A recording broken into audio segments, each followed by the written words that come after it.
So ayun, naghanap ako ng ibang tao na makapagpaaral sa akin.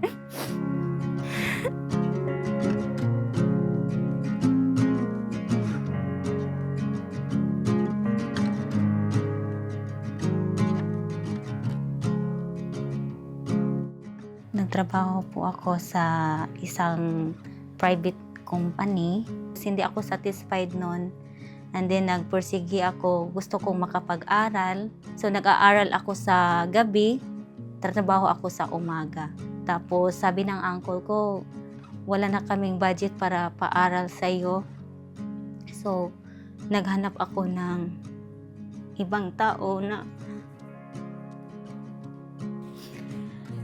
So ayun, naghanap ako ng ibang tao na makapagpaaral sa akin. Hindi madali. Nagsusupport din ako sa family ko. Kasi yung pamilya ko walang-wala talaga.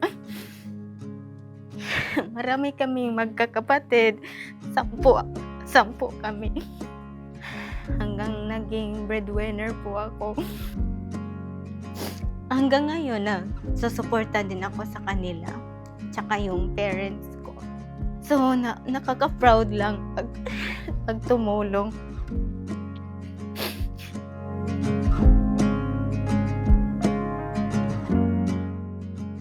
yung isang kakilala namin, sabi na nanalo siya. So, sinubukan ko last month. And then, ayun, nanalo din ako.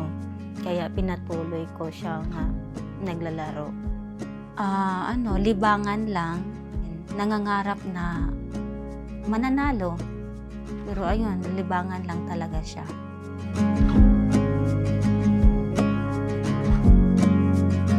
Di ako nakapaniwala kasi ang laki din yon. Tapos pakiramdam ko, totoo ba to? Or ano ba ito? Baka parang di totoo talaga, di pa ako makapaniwala.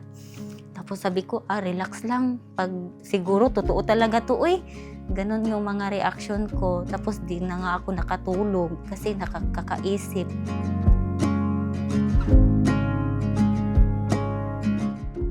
Matulungin talaga ako na tao. Kahit mga stranger, di ko kilala, pag makita ko na nangangailangan, bibigyan ko. Nagpa-plan po ako kasi sa amin, sa Bohol. Marami po kaming mga tao doon na nangangailangan talaga. Walang-wala. Alam ko yun. So, tutulungan ko sila.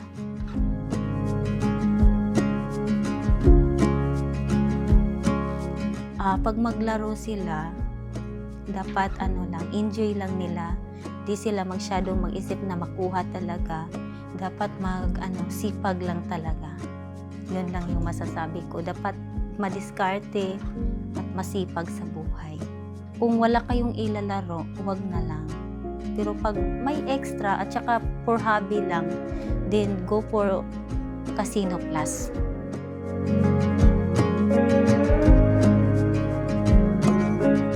Napapasalamat ako sa Casino Plus at saka napapasalamat ako na binigay nila sa taong nangangailangan at saka marami pa silang matutulungan.